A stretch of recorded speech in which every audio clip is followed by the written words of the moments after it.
Okay, I think we have just about everybody that I see. There's probably a few more people coming in from the lobby, but just want to welcome everyone here tonight. Thanks for coming. Welcome to Honduras Vision Night. For those who may not know me, I am Bob Sickle. I am the missions director here at Chesapeake Church, and I'm also the president of Honduras Compassion Partners U.S. We also have the president in Honduras, Jonathan is alive, who's going to be here with us tonight to give us some updates on Honduras. So let me open us in prayer. Thank you, Lord, for delivering all these folks here tonight safely to just hear all of the great things that we're doing for you in Honduras. Lord, keep their hearts open, and Lord, just hopefully set a little stone in their heart to come and serve with us and see how you see the people of Honduras. Very beautiful and gentle people, Lord.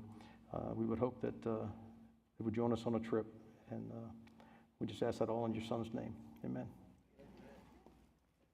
So, clean water, food, a decent place to go to the bathroom, a job to support your family, or a house to even lock your children in at night.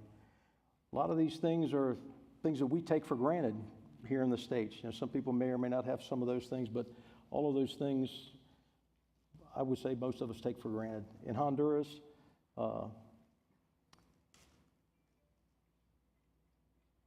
people need all of those things, and you see it everywhere. We'd like to go ahead and show you a video now to give you a little bit of an example of what we're talking about.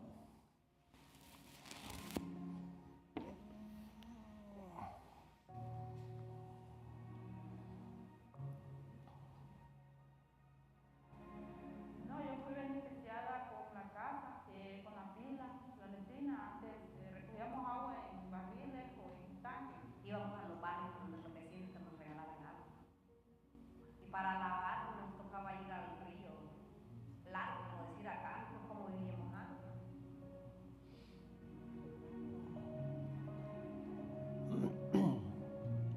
Y uno que no tenía, bueno, en mí nosotros estábamos orando al Señor que queríamos un filtro así como este, ¿verdad? Le damos gracias al Señor porque Dios los escuchó.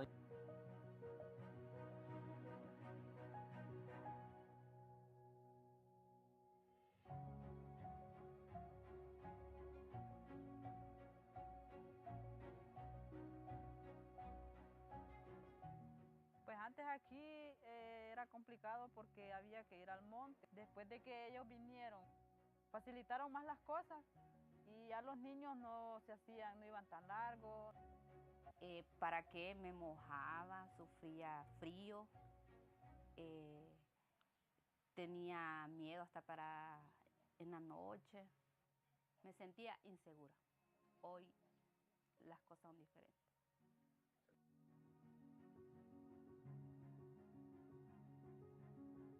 Gracias de Dios, ¿verdad? Y por la Honduras Compasión, tengo mi casa.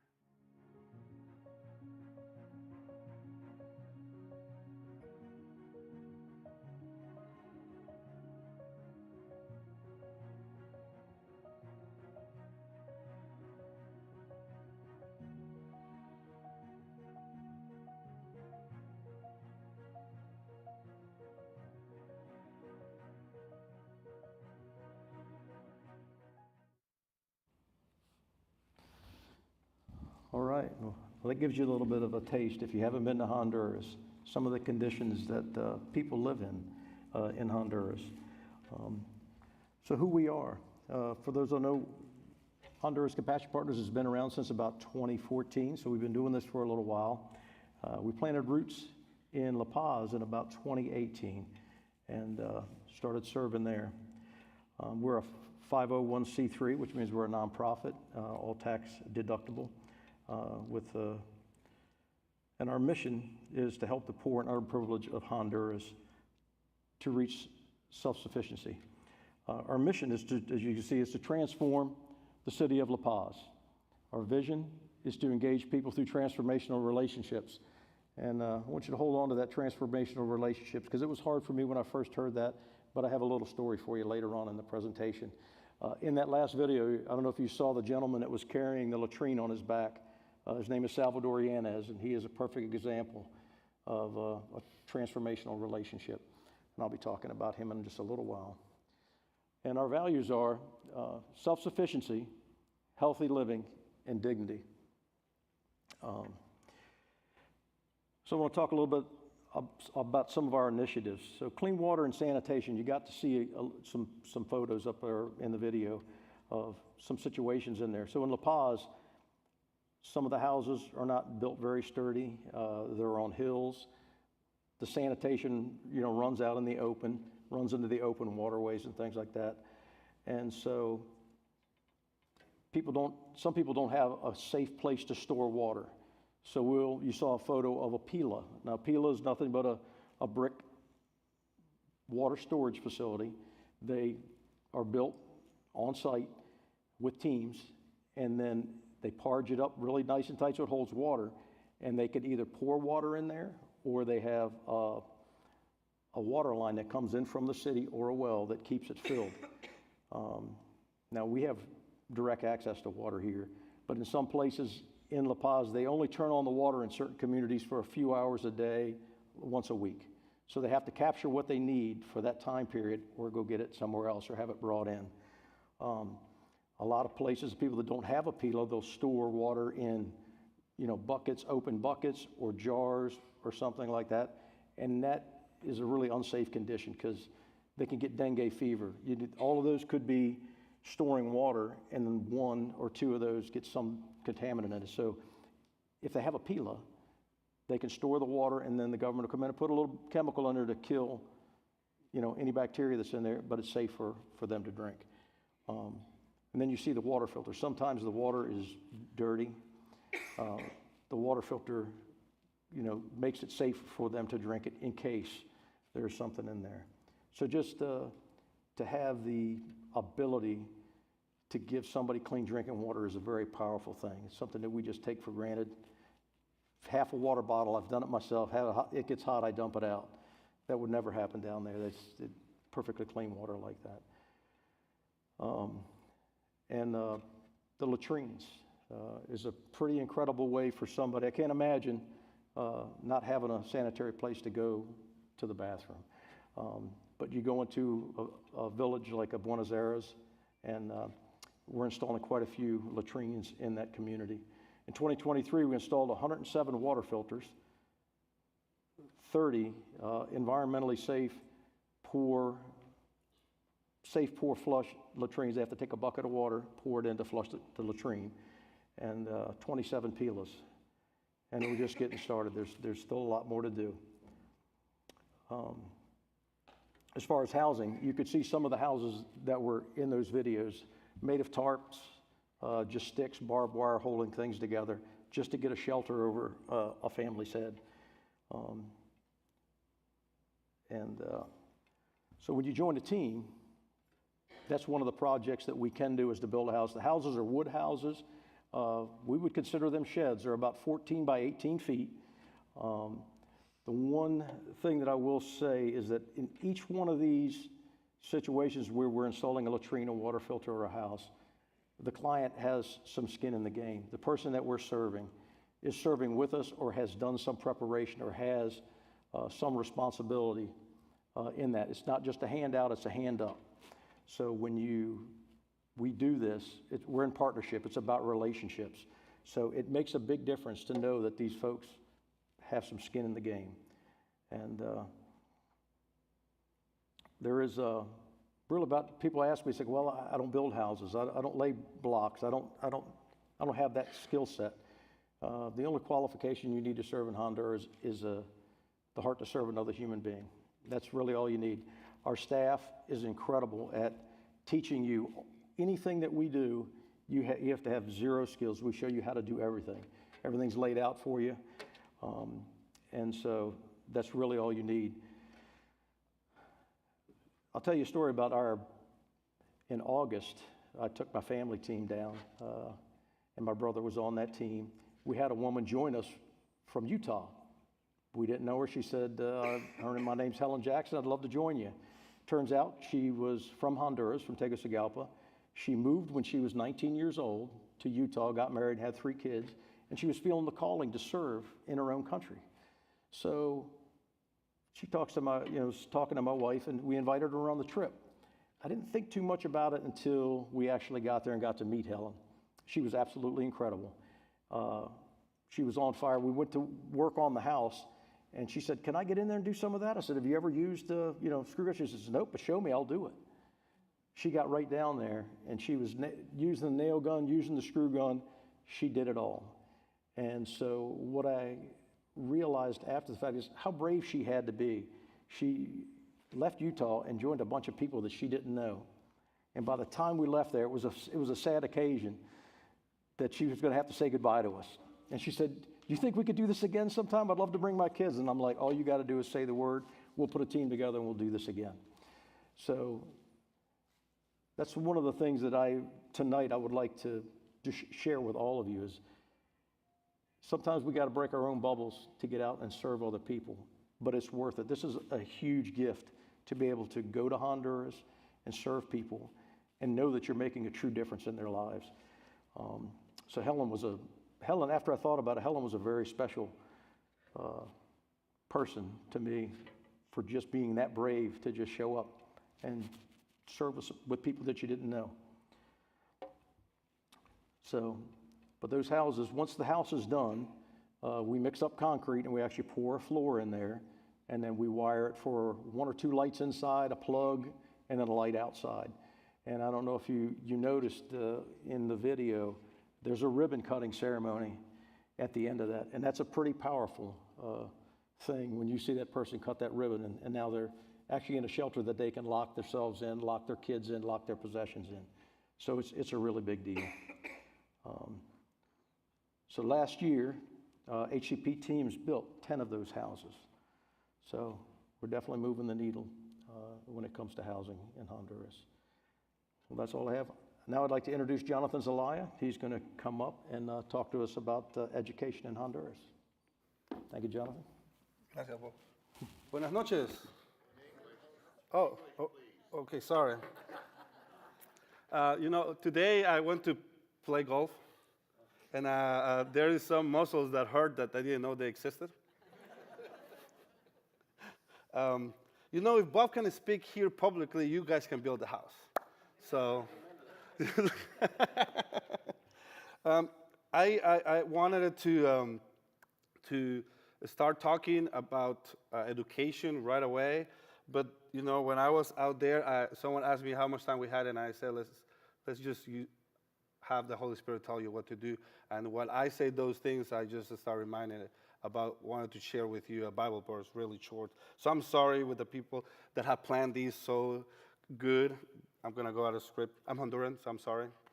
But 1 John 4:7 say, "Dear friend, let us love one another, because love is from God. And everybody who loves has been born of God and knows God. The one who does not love does not know God, because God is love." Every time there's teams that go to Honduras, and people know, the Honduran people ask, "How much money you paid them?" And I say, "No, actually they paid to come." They say, "But why did they do that?" I say, "Because they love God, so they love you." So education is really important for the work that we do in Honduras. And education is part of one of the biggest things that I love, because my mom started this educational program that I'm going to talk a little bit. But also, aside of the high school program that we do the International Training Center, which is this big building that we got with a partnership that we have with the mayor office. And we don't pay anything because we have that big partnership and friendship with them. And we try to empower individuals to try to become a better version of themselves, but also to try to get a job immediately so they can support their families. At this International Training Center, we have different type of trainings. Right now, we are having English as a second language, vocational training English, so they can get a job like in a McDonald's at the airport that is just 50 minutes away. Also, we are teaching basic computer, so people can start knowing how to turn on a computer, how to send an email, basic stuff, but they are a 10-month program that is becoming really, really successful right now. We also have done sewing classes, we have done cooking classes, baking classes. We have done welding classes and electric classes because we want these people, in Honduras, people want to get a job. Sometimes they don't have the abilities, but they are desiring to get a job and to stay there and work and support their families and be there. And that's what we're doing with the International Training Center, which is a program that we do year-round. And then the high school educational program, my mom started this high school in the back of her porch with a radio. She would play the radio and it will start teaching the people. And then we start growing and growing, and when in 2018, we established ACP in Honduras, I said, you need to come, and then we got the building, we got her ready with the classes, and this adult education program is not a GED. They have actually to do every year, every grade every year, so 7th grade, 8th grade, 9th grade. In 2023, we graduated from 11th grade, that is where we graduate in the high school, 47 students. 47 students that didn't have that opportunity of graduating before. And now they're having that second chance of having their dream being built and being able to finish their high school. For this year, we have 150 students registered from 7th grade to 11th grade. And these are adults that for one way or another were able to continue their education. And we're going to graduate 37 from 11th grade. This is just, for us, is just, for me, is moving, and I'm so proud of the staff. And I also want to thank you guys, because these 150 students, we are trying to sponsor them, and we have already got 86 of them as sponsors, because the teachers are volunteer, and they do classes every weekend, from Saturdays from 1 p.m. to 6 p.m., to Sundays from 8 a.m. all the way to 1 p.m. every single weekend. So I want to show you guys a video with a testimony of one of our students for this year.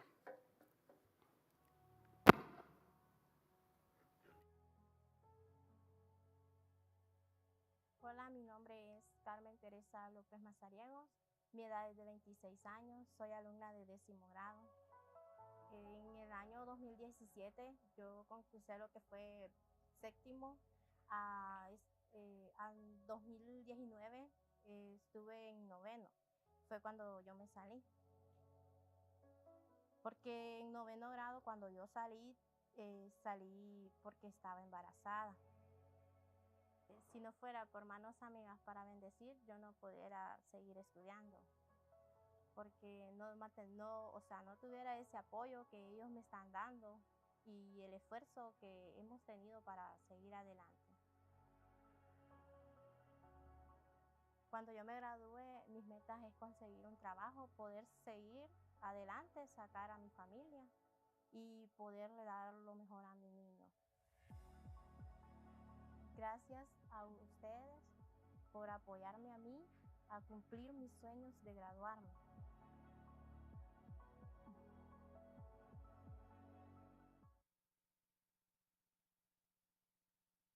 Thank you also, Chesapeake Church, for the great partnership that they have been all this year with the people from Honduras.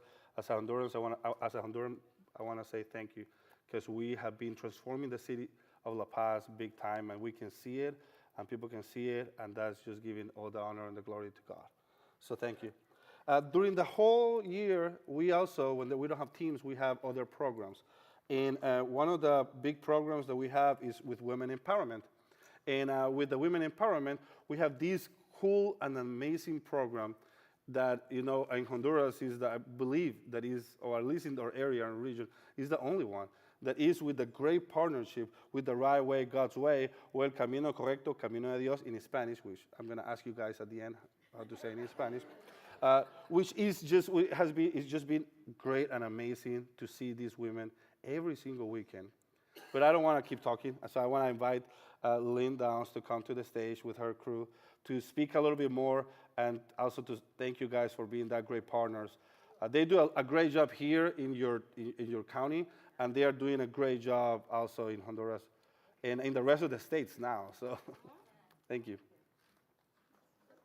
Thank you. Look at these beauties, I'm telling you. Oh, sorry. So, hi everyone. If you don't know me, I'm Lynn Downs, and I'm the founder of the Right Way God's Way, and it's a fitness ministry. We exist to strengthen women, so empower women to be the best they can be. We do it through inspiration, education, and relationships. Thank you. So, the best thing that I find in what we do is that when you make somebody else feel better and believe in themselves, they can go out, take care of their family better, themselves, and their community. So that's why God called me to start the Right Way. I did listen for change. Normally I don't. And so He continues to grow us. I did not want to go to Honduras physically. I did want to support the ladies. This is part of the group. We had a group to go. I was scared. Ava wasn't. She was good to go. She speaks Spanish. Kim wasn't able to go, and Wendy supported us when we got back home. But apprehension is normal. I think you're special for being here because you want to find out something different. To me, you're sitting here for a reason. God put you here. It's not by mistake. So get all of your questions answered. I can see Laura right there. She's gone to Honduras 6 times. She just told me at least. Bob built the great big mission house. Reese and Marlon, all of us work together as a team, so you'll be our partner. You're not going to be alone. And we brought our skill set out there. I don't know if they'll allow you to do that, but if you don't ask, you don't get. I always ask. We did Bible study. We taught, we fed the villages, and we did 3 Right Way God's Way classes. What they saw that was different is that we showed people we love them. I couldn't speak Spanish, and I was talking to them like this, and they were making fun of me. And I'm like, why are they doing that? And they said, well, we think, we don't understand you. And I was like, why? The same thing. It's like, so thank God we had Ava and Lily, and who else was able to speak Spanish? Laura, Sarah, Angie. So I had a nice little group that made me feel more comfortable about being there and not so uncomfortable. But first it was loving. We just showed people we love them. We hugged them. It is something that most of those women are not used to being hugged. We told them they're not in competition, right, Ava? When we were teaching them how to do exercise, that's what we do here as well. We made them not feel like they were in competition, but that you do you. That's what we always say. And they were excited. What was really cool is Jonathan and Stephanie and several people went into the villages and picked these women up. They never get a break. They never get time alone. Nobody watches their children. All these things that we were doing just because God calls you to do it and you love people, it made them feel special. Is that right? And so that's why one of the reasons you do these things is because you want people to feel special. Even here, if you have a mission here, do it because God wants you to show people that you love them. It goes back to what Bob and Jonathan said from the beginning. It's not about us. It's about serving God and how we're going to do it. And all these ladies have a special gift, and I get out of their way. And I know Jonathan, like when he takes us, we did. We built the house. We poured the concrete. We mixed the concrete. We did all the things. It was all women. They had an amazing team. We felt safe. Does anybody feel uncomfortable? Like, I don't know if I'll be safe. I didn't know if I was going to feel safe. I had lots of issues. I didn't know if I was going to like the accommodations. I'm a brat, so I don't know. I was scared, but I went, and we had a great team. We had fun. We made jewelry. We spent time with the children. It's a blessing. So these men are here to help you, and lots of people answer your questions. I'm done running off my mouth. Do you guys, ladies, want to say anything? Ava, Patty? Patty's going with her husband. So, like Lynn said, when I found out Lynn was going, I was like, if Lynn can go to Honduras, Patty Hooper can go to Honduras. Even though we have different fears, but it's kind of like on the same level. But like Lynn said, I was not scared at all once we got there. And some of the things that I had prayed that the Lord would not have me see were like Honduran bugs. I don't know if it's any, but I didn't see any. And I heard that it was hot, but the first couple of days, it was just cool mist coming down, and I'm like, thank you, Lord. So it was probably one of the best experiences, and every time I think about it, I do get emotional. So that was my second short-term mission trip that I had gone on, and when I came back, I was on fire, and it's like I told my husband, you're going. And that just, and I've shared the testimony in my church, and people are just, they know me. They know that I'm afraid of literally everything. But it was just, if she can go, I can go. And that's blessing me that people have seen just the excitement, and it's all God. It's all God. So. I haven't gone yet, but I'm going to be going. Where I came in was when they got back from Honduras doing all these things. Stephanie and Jonathan really wanted the Right Way, God's Way to continue in Honduras, and didn't know what that looked like. And a good friend of mine, when I was walking into the Right Way, she said, do you know anybody who speaks Spanish? And she's like, my good friend Tracy said, Wendy does. So here I am. So the biggest blessing of this is we just finished our second year, 4 terms, with the Right Way, God's Way. The women, I mean, we see them on Zoom every week. They pray for us. I lost my sister. The outpouring of love I got from them through, our connections was, we've never met face to face. It's all through the screen, but, you can see that lives are changing. They're creating friendships with other women that didn't happen before. And that's really, and they're praying together, and it's an amazing thing to see. No, I was just going to say that, of course, for me it was easier because I speak Spanish. I'm from Spain, but it doesn't matter the language, because it's just like when you go there or whatever, it's just the communication is just beyond that. It's just beautiful how you can build friendship without words. And it's just like we are here spoiled, and we have everything the other people can imagine, and just for us to just help this much, help them a tons. So I just encourage you guys to just think about it, pray about it, and just go there and just make a difference. Yep, we're good. Yep. Thank you, Lynn. Thanks, ladies. Okay. A couple of quick comments at some things she brought up, the ladies brought up as they were talking. She's exactly right. If you give somebody in Honduras this much, they will extend it farther than you could ever imagine. An opportunity that we would turn down flat out, they will take it and run with it and make something of it. That's a great point to bring up.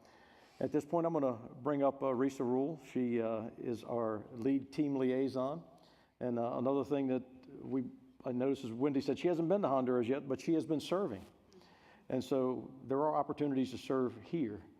If you just come talk to us, we'll fill you in on those opportunities. But Risa is the one that keeps me straight, and she does a great job keeping the team straight also as she helps them to plan their trips. Here's Risa. So we talk about community programs, and we've talked, everyone has spoken about relationships, the relationships that they've built, the friendships that they've made. At HCP, that's what it's all about. Everything is about relationships. I've been 6 times.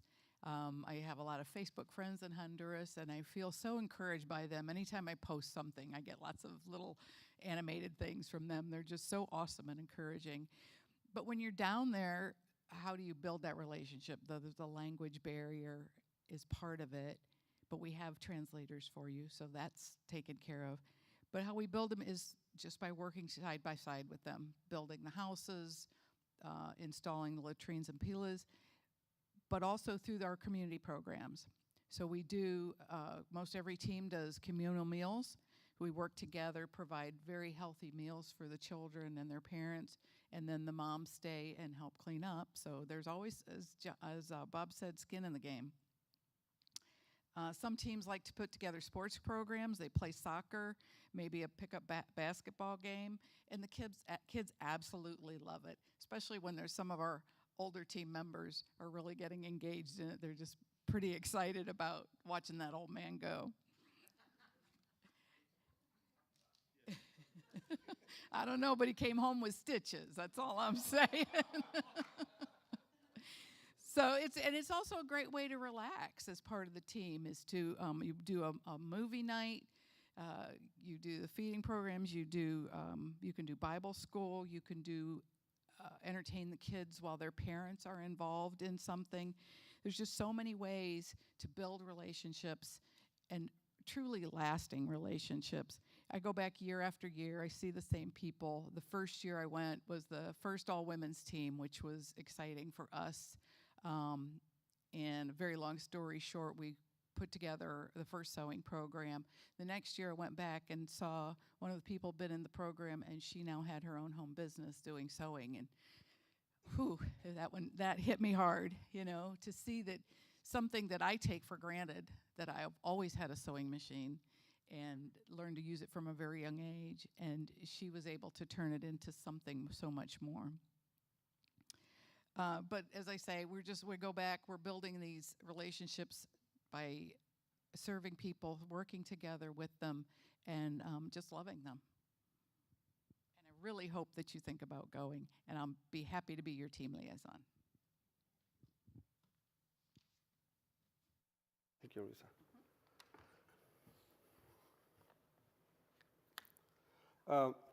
So it's all about relationship, and we are really excited about sharing that with you guys.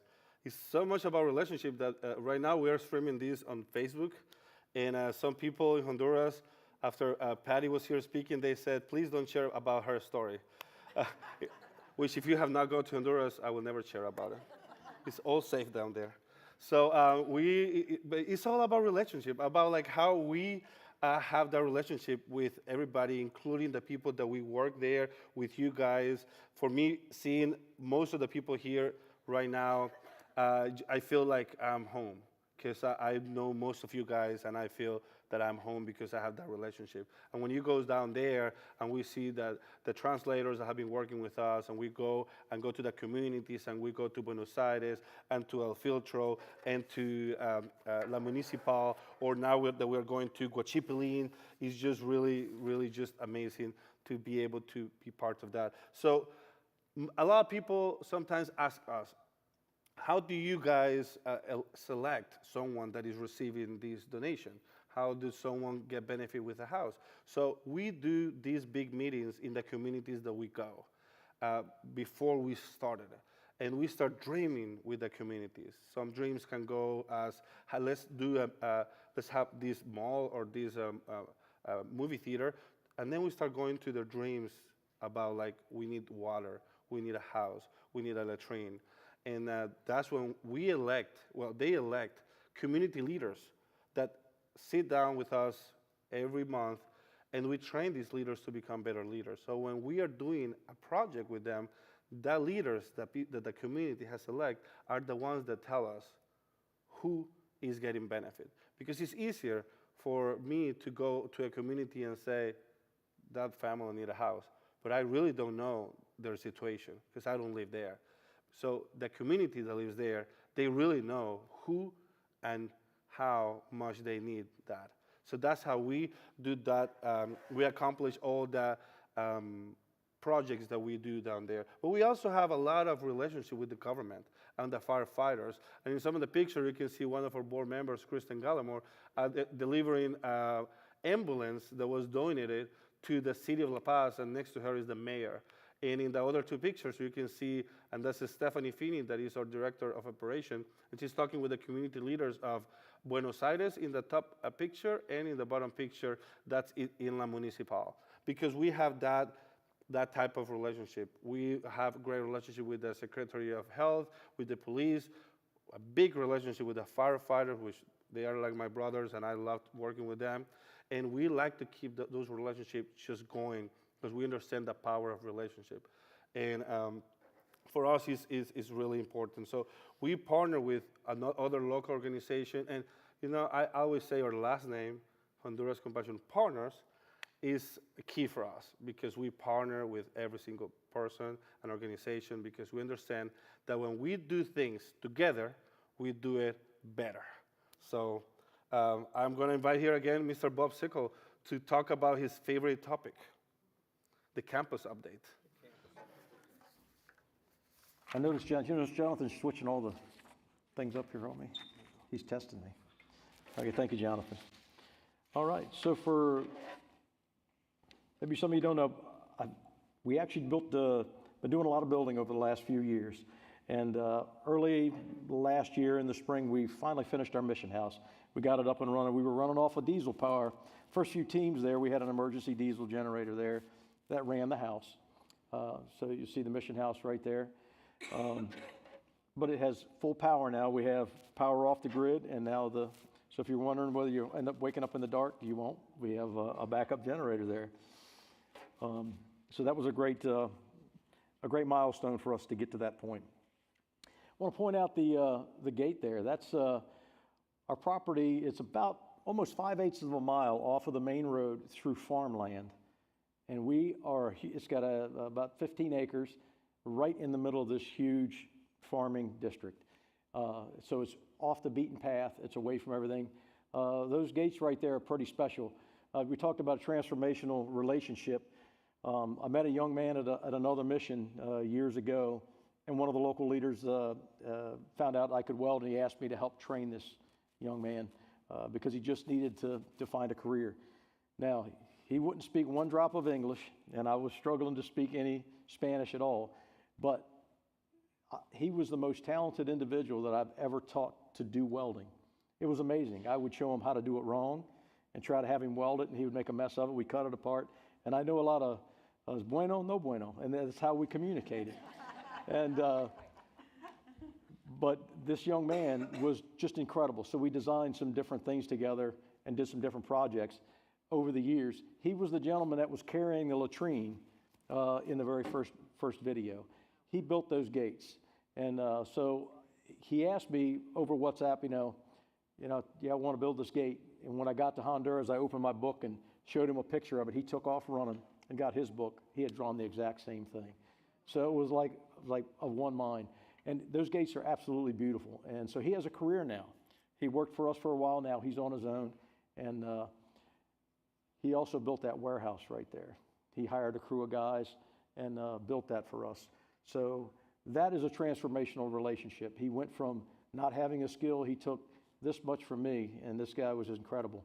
And he ran with it, and now he's able to, work jobs like that. And that is one heck of a feat to build that. That warehouse is 100 feet by 50 feet. It was a lot of work. I was very, very impressed, very, very proud of the work that he had done. Okay, so that mission house right there, if you see that, it has 7 bedrooms, and each bedroom can be reconfigured to have up to 4 people in it. We can put bunk beds in it depending on your team. So if you're wondering where you're going to stay, whether it's safe, Lynn kind of talked about that a little bit. We're off the beaten path. I have never felt unsafe in Honduras, ever. Some places going to Baltimore or D.C., I feel uncomfortable getting off the beaten path here and there. Sometimes during the construction of the house, I would go down like once a month for a whole year. I went down, and I would be the only gringo in town, basically. I would come home and get a shower, work late. I'd go out at 9 o'clock at night, walk the streets, go to the restaurant, and eat. And I never felt safe. People recognized me. It's a very friendly town, very friendly people. But the mission house, it has each one of the bedrooms has its own private bathroom with a tiled shower. It's done up very, very nicely. Each room has its own air conditioning, whether you want to use AC or not. So it has all the creature comforts at home. Like I said, Lynn said she's a little squirmish, you got to be in some places. But when you come home after a hard day's work, after working in the community, you have a great place. It has a huge living room and kitchen where you can sit down, or porches front and back to sit out and just have some time in fellowship and hang out and just enjoy each other's company. A couple other teams. We got, so far this year, I would say we have 17 teams nailed down, which is good for us. Last year we only had 13, and so that kind of gives us a little bit of an update there. Let's see. Oh, the warehouse building. So that warehouse was one of the very first things we started to decide to do last year, because we knew we had a lot of donations coming. Minnesota came, the church from Minnesota sent down a C-van container full of stuff. And as we get donations, we were going everywhere to firefighters would send down firefighter gear, and we were having to stash it, get everything, it was getting to be an issue. And a lot of our tools and things that we used were scattered all over. The mayor was giving us a spot here, giving us a spot here to kind of stash things. That warehouse is a drive-through, so we can put our vehicles in out of the sun, and there's bays on each side. So we put medical equipment in one, and we got a bunch of medical equipment, and then the firefighter gear actually went to them already. That's gone already. But each one of those, this week, I think they're probably finishing up the floor in the center, right? So we finally found the funding to finish the floor, so now we can actually get in there and the warehouse is done. That is a pretty timely thing that just happened, because we really needed it. And then we just sat down earlier in the year. I drove to South Carolina twice with 2 trailer loads of, you name it, Under Armour gear, firefighter gear, all kinds of stuff, and they delivered that down there also, and that's staged in those buildings to give out to the community. So let's see what we got here. Okay, let's go to the campus map. There you go. So back in October, I took a trip down and sat down with the staff down there, and we started to dream a little bit. And we said, okay, the mission house is done. What's next? What can we do with this property, right? So we kind of sat down and just chatted along and just kind of vision casted a little bit. I sketched a lot of stuff up. I sat down with Doris, Jonathan's mom, and talked about, hey, if you could rebuild a school, and what would it look like? How would it be configured? Because graduation is huge for them down there.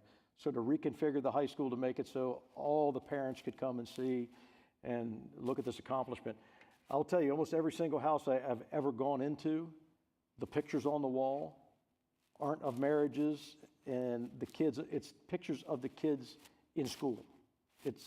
So when you go, I'm not gonna say if you go, when you go and you go into someone's house, take a look. They're very, very proud of when they get that certificate or they graduate a grade. It's usually almost on every house I've ever been in. But as you see there, we kind of had a gentleman from Minnesota, Michigan, kind of draft this up for us. So this is our first shot at the laser pointer. Do you have it? No, I know. He said he had a laser pointer for me. At the very top, the mission house is the 3rd building down from the top, and then the warehouse is on the left-hand side there. So that kind of gives you a perspective of it. This thing is in like a 15-acre open field, so we can really do anything. Be nice to have an athletic field where they could play soccer or basketball or pickleball, maybe. Risa, what do you think? She's a pickleball player. Anything like that. And then it was kind of vision casted as you come into the property, putting the high school there. So all of these are us dreaming now. So we're kind of just starting down that path, and who knows, this is our first shot at you. Who knows where that's going to go? So it's pretty good. So let me see here. All right, Jonathan, come on up. So we're going to talk a little bit about how you fit in. I'm going to show you a video here. My wife ended up going to a funeral, and I was in Honduras, and her family asked her, her extended family, where I was, and she said, he's in Honduras, and they got questioning, and she kind of testified to them. Well, one of the gentlemen, Brian Harris, ended up coming in January, and he bought this house and built this house for this young lady here and her daughter. Her daughter had cerebral palsy, and so she really needed a place to move out of her mom's house. So this is a pretty special video. So let's go ahead and play the video.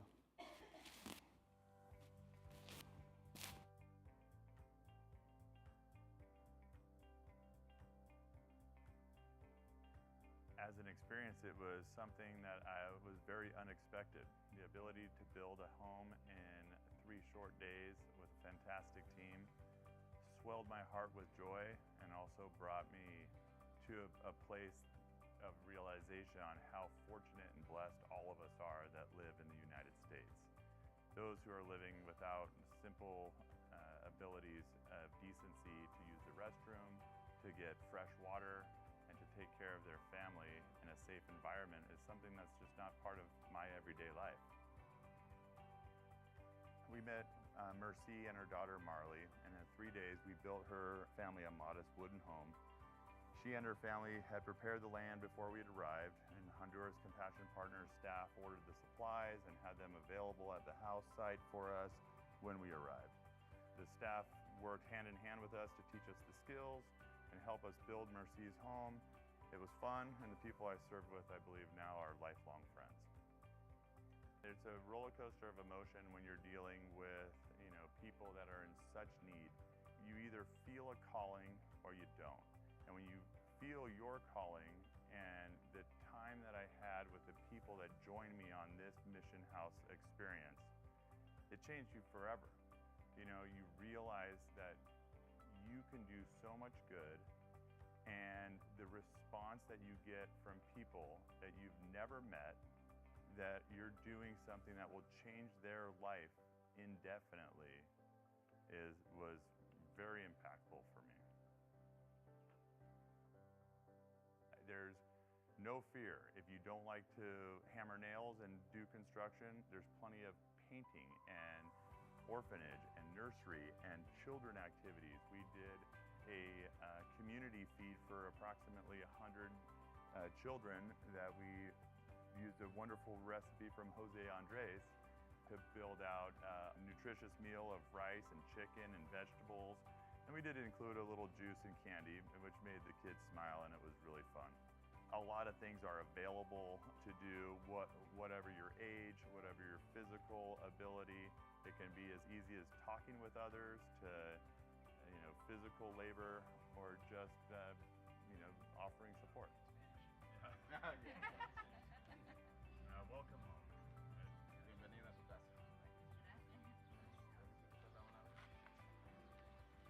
¿Listo para aplaudir el aplauso?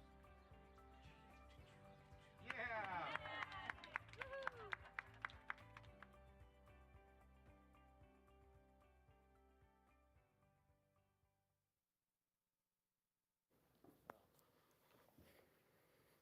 It's a pretty powerful video. It was unexpected that when they put Marley's feet in that concrete, and there wasn't a dry eye there, I can tell you that. It was pretty special. But let's see how maybe you fit in.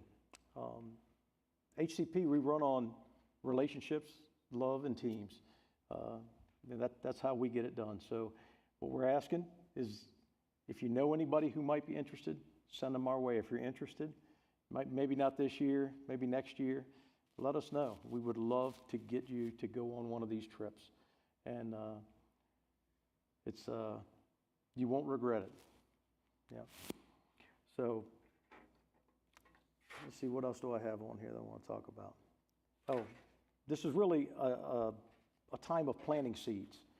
So, like I said, we talked to my wife's family back in October, and the rest of the family isn't going to go till June, I think is when we're going to go. So if you know somebody, just plant the seed now, and invite. That would be the great thing to do. At this point, I have the Largo community team, Patty and her husband, Dwayne, going to come up and talk to you for just a second.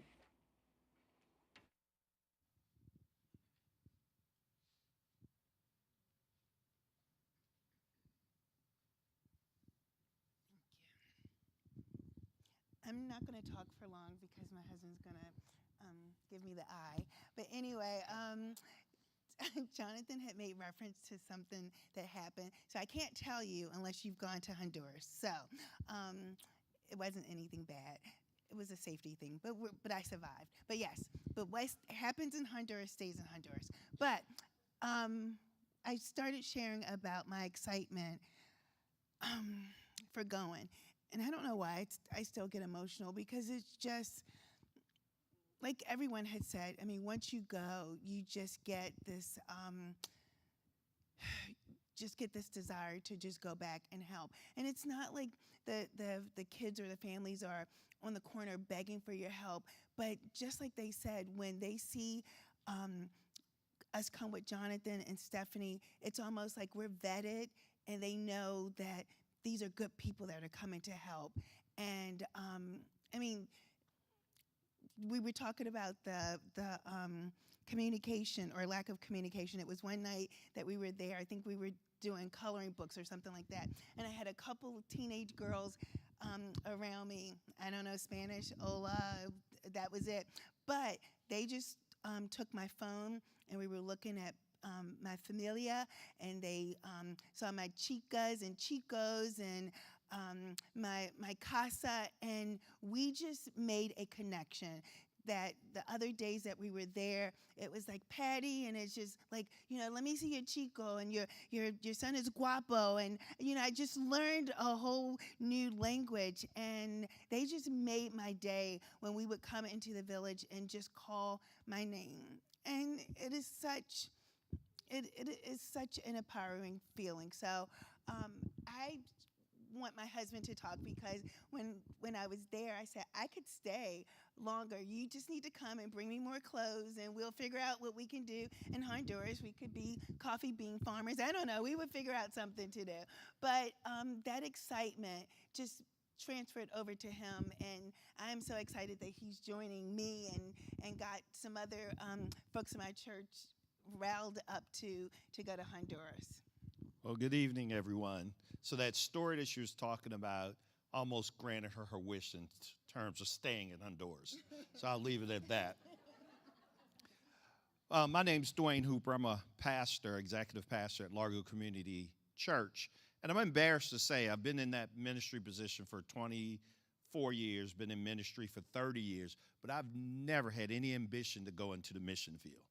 And our church is a very mission-minded church. We've sent people to Africa, Asia, all over the globe, and I've never had the desire to go into the mission field.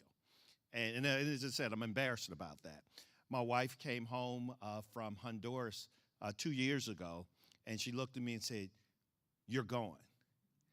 And it was never, I was like, okay. And, you know, the Holy Spirit really just softened my heart. And I just said, okay, because I saw that. And she was invited to go to Honduras maybe 2 months, 3 months before the trip with the Right Way ladies, Lynn. And so just show you how contagious it can be. They invited her to go. She went. She came back and said, "You're going." I said, okay. And I said, "What are we going to do when we go?" And she's like, "Well, I don't know." And Lynn came up, Patricia came up, and one of my sermons, they shared their experience. And from there, another church member who's a medical professional said, "I want to go to Honduras and take my medical skills to Honduras." So our trip is going to be a medical missions team, mind, body, and soul. And as Jonathan said from 1 John 4:16, you know, we just got to show the love of Jesus Christ through whether it's building a home, feeding program, through medical missions. So when my wife was invited to go, it's just a couple of months beforehand. So if any of you have this concern, and I'm like, okay, well, I'm a very numbers-oriented guy, plan things out. I'm like, okay, we got to come up with a couple $1,000s in a couple of months. Where's this money coming from? And my wife said, well, Lynn said, don't worry about it. We'll get it. And within 2 weeks of committing to going, we were fully funded. And so that was a testimony to me right there. So this go round, when we brought it to the church, and my wife said, do it. And I said, let's do it through our church. I shared that with folks. A couple of folks jumped on the team right away. There were a couple of folks said, hey, I don't need to do any fundraising. You know, I'm going to fund my own self. A couple of folks jumped on and said, I definitely want to go, but I don't have the funds. And I said, don't worry about it. God's going to provide. And that came from that experience. And I think, as you just said a few minutes ago, we have 9 people going and fully funded, actually overfunded. So we'll be able to provide some more funds to do some other projects down there, fully funded. But even, and I want to close with this, I have a friend who's in the mission field. Well, he was in the mission field. He served as a Chicago, believe it or not, this is the mission field, served as the Chicago Bears chaplain. And when he served as a chaplain the first year, they have to raise their own funds. And he didn't raise his funds. He was a professional football player, former teammate of mine he played 17 years in the NFL. And so he didn't raise any funds. And his boss came to him and said, you need to raise funds. And he said, no, I'm good. I don't need the money. He said, it's not about you. He said, when you start raising funds or sending out letters or call, you're opening the door, open the opportunity for other people.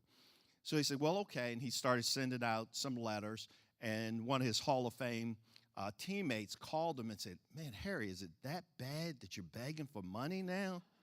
And he said, but I was forced to have a conversation with him about the gospel that I otherwise wouldn't have.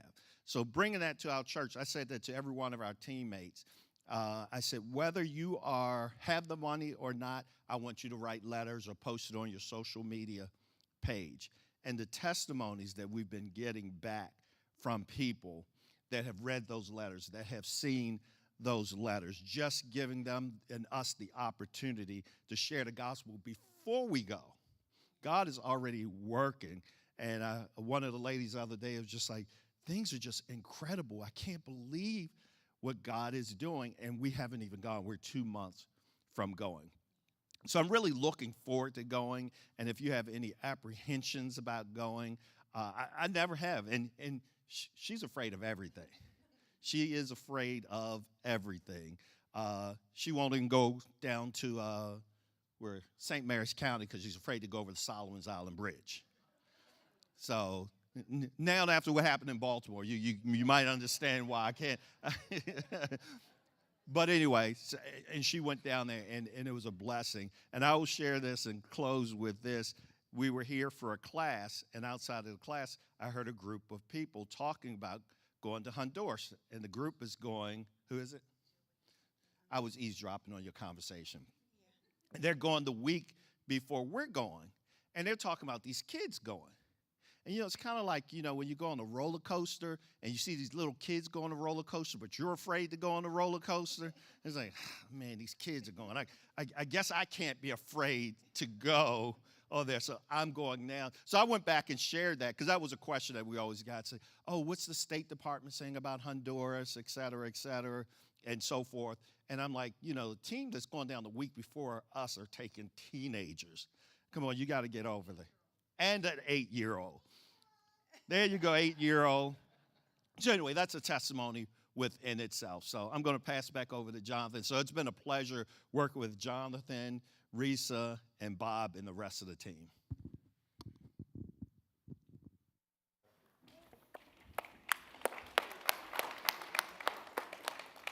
Well, the one thing that I don't think we really touched on, and I want to talk to them a second about team schedules, because schedules might be intimidating. What we'll do, just kind of talk through a little bit about how we do schedules for folks. Yeah, so we talk with your team leader. So the person that is picking up the team, we want to use your abilities to go to Honduras and also bless people there.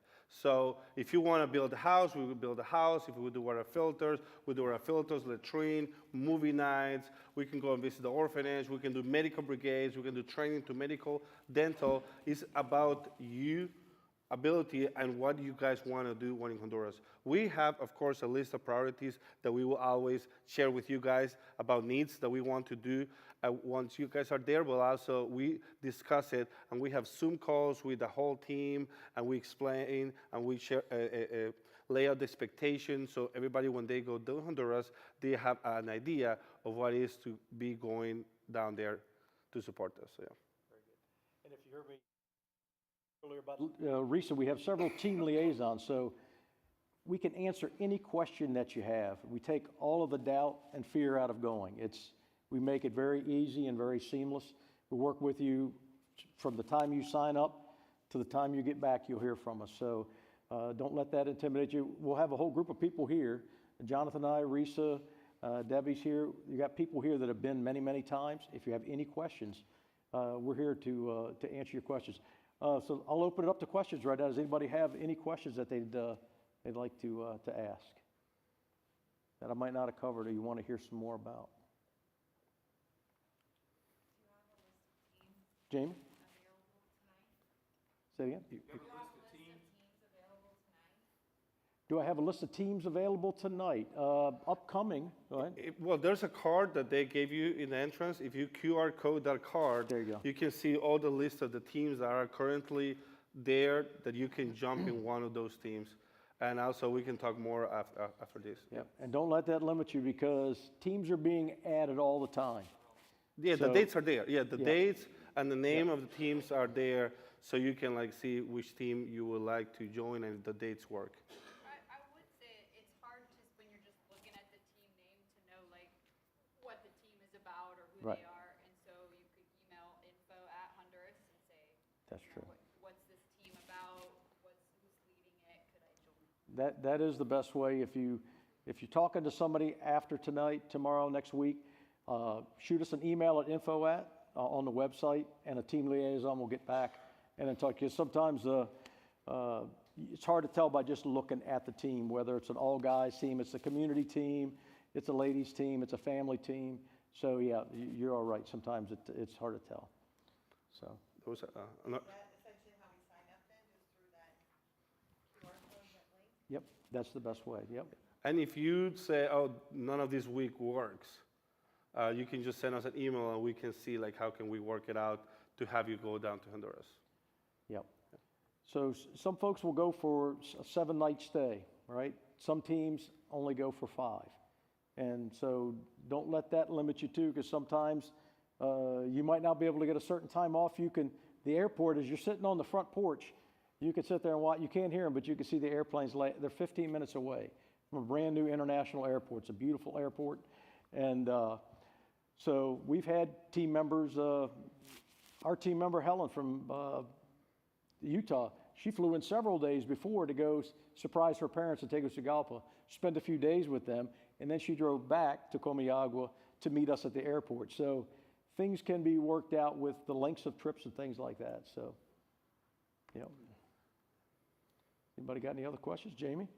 How far in advance do you know what the curriculum or what you're going to do at the event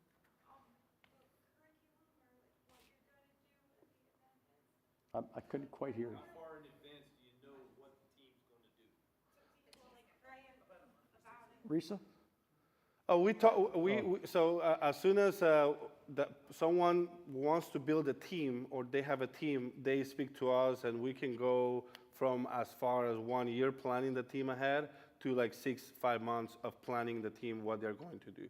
So like we know in advance what we're going to do, and we do a Zoom call before the team goes down there most of the time, and we try to tell them what they're going to do, so you prepare what type of clothes. I know team liaison people, they will send a package of what type of clothing you will recommend what type of clothing to take to Honduras and what to pack, what not to pack, and they will support you during the entire process all the way till you are back into the United States.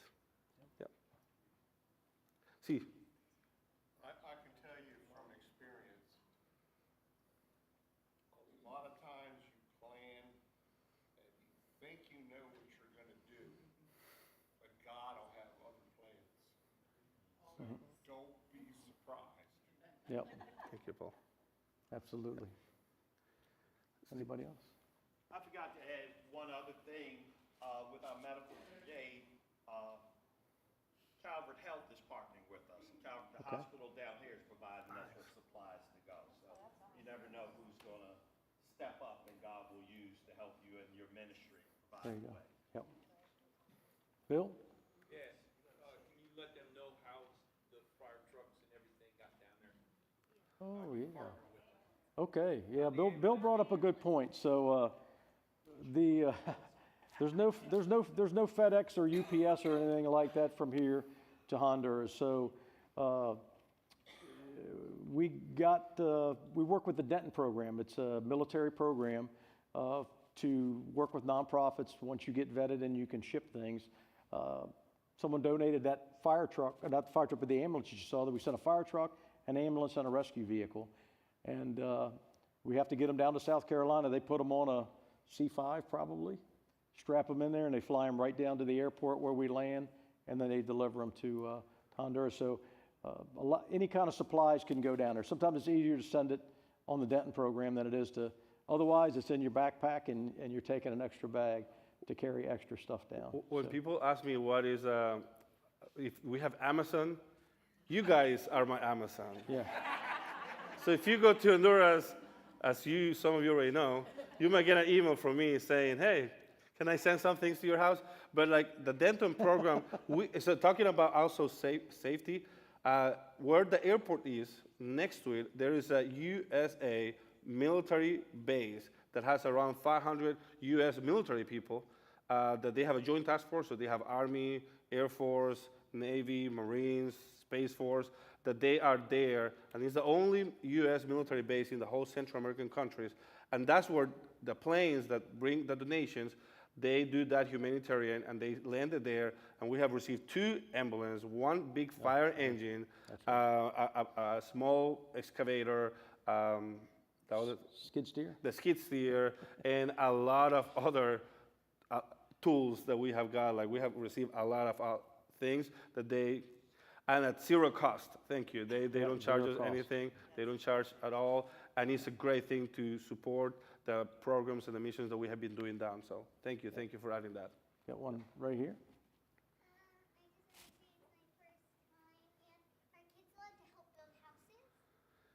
Yes, absolutely. Kids are allowed to build houses. So Absolutely. you guys you are especially gonna be there with a gun, with a nail gun. Okay, there you go. Thank you. On the roof for sure. No child labor law. Their parents are going, so that's fine. Oh, there you go. That's perfect. We're excited to have you, Peyton. Very good. Okay, does anybody have anything else? One in the back. Like 6. Say it again. There are like 6 teams from Chesapeake that goes a year, 6 or 7 from Chesapeake that goes. There is a family trip from the Bertoluccini family that they lead it. It's not just Bertoluccini family. That's just the people that lead it. Right.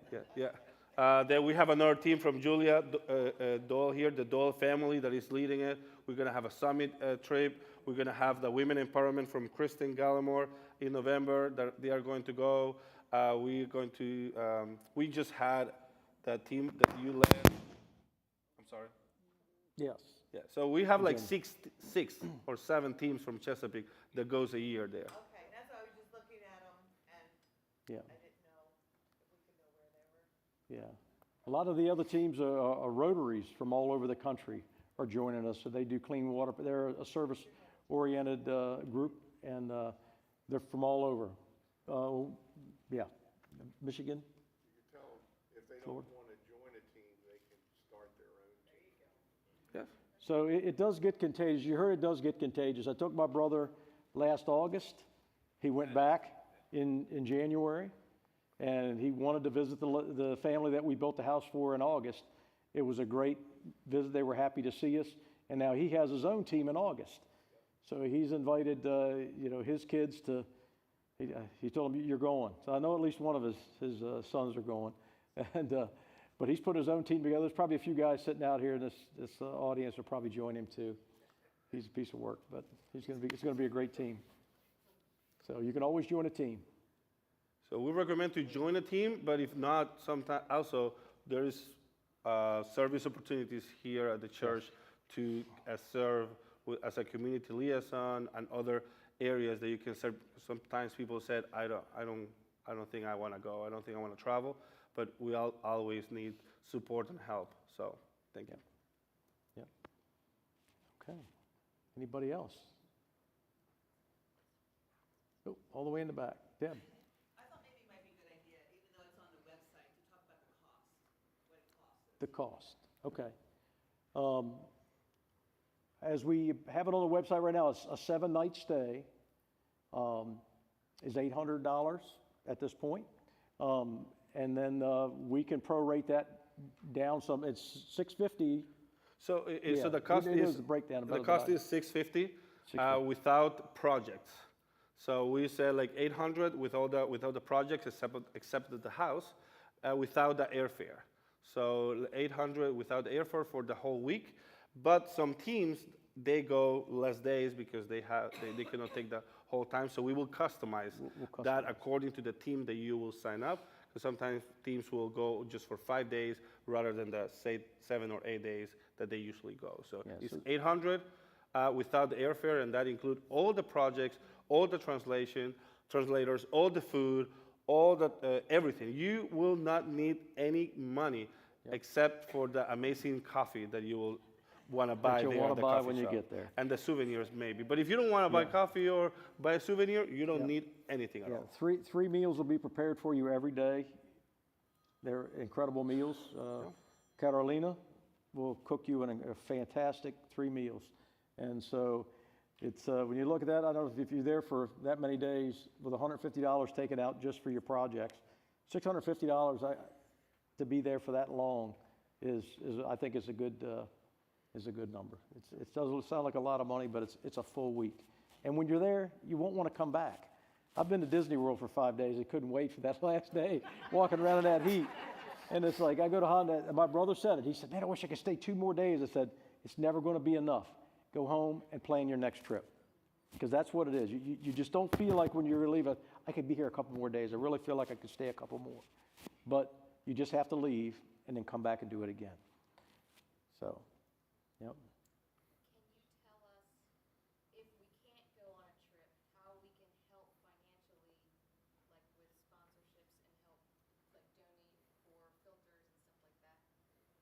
I didn't quite hear it.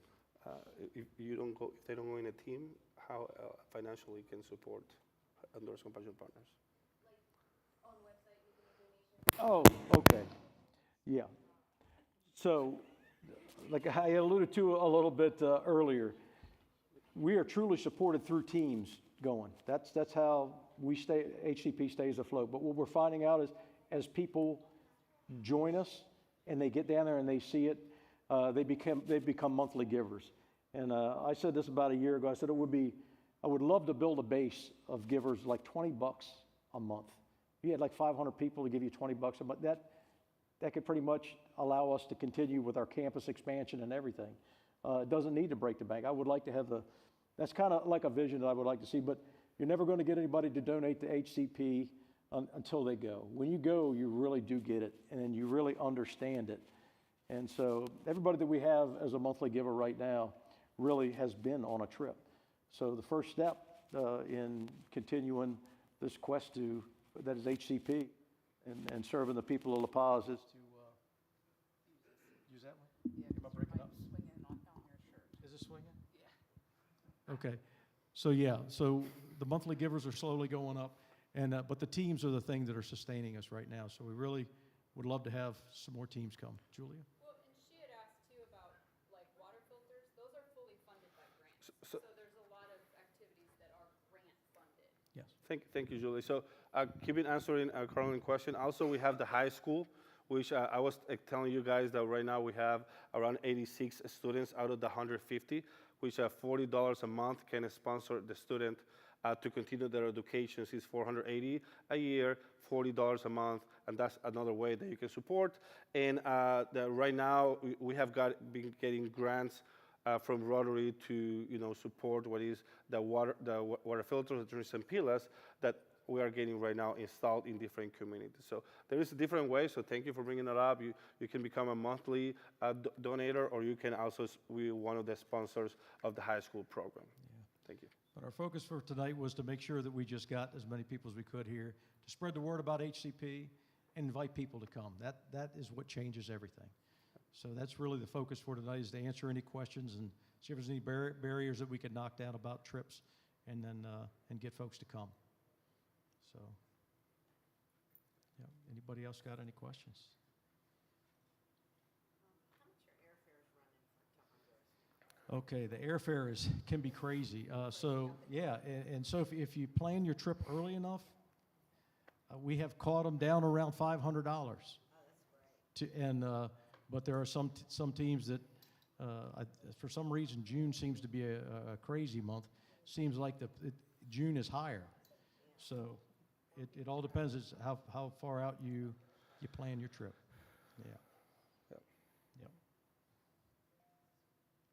Yep. Anybody else? Nope. Got one more info?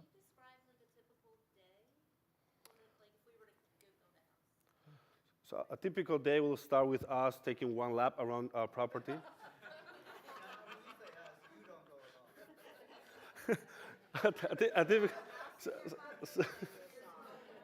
So a typical day will be we do a devotional in the morning, so before breakfast. So probably breakfast will be around 7.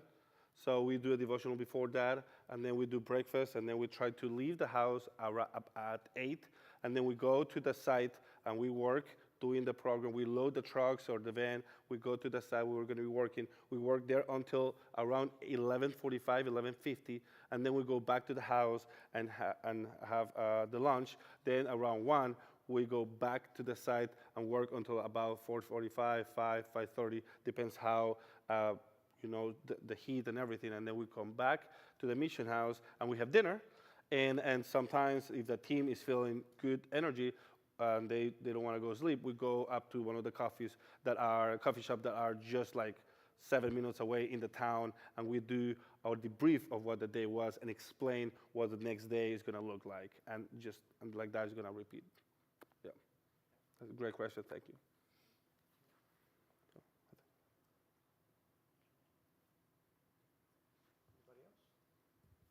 Anybody else? Bill. One last thing. Stephanie's last name is not Benny anymore. She's what? Say it louder. She got married, didn't she? Yeah, our director of operation, that she's watching us on Facebook right now, she just got married, but she has told us that she's not going to change her last name. So I don't know about him, so, that's what, poor Gabriel. So it's like Poor Gabriel. I'm kidding, Stephanie.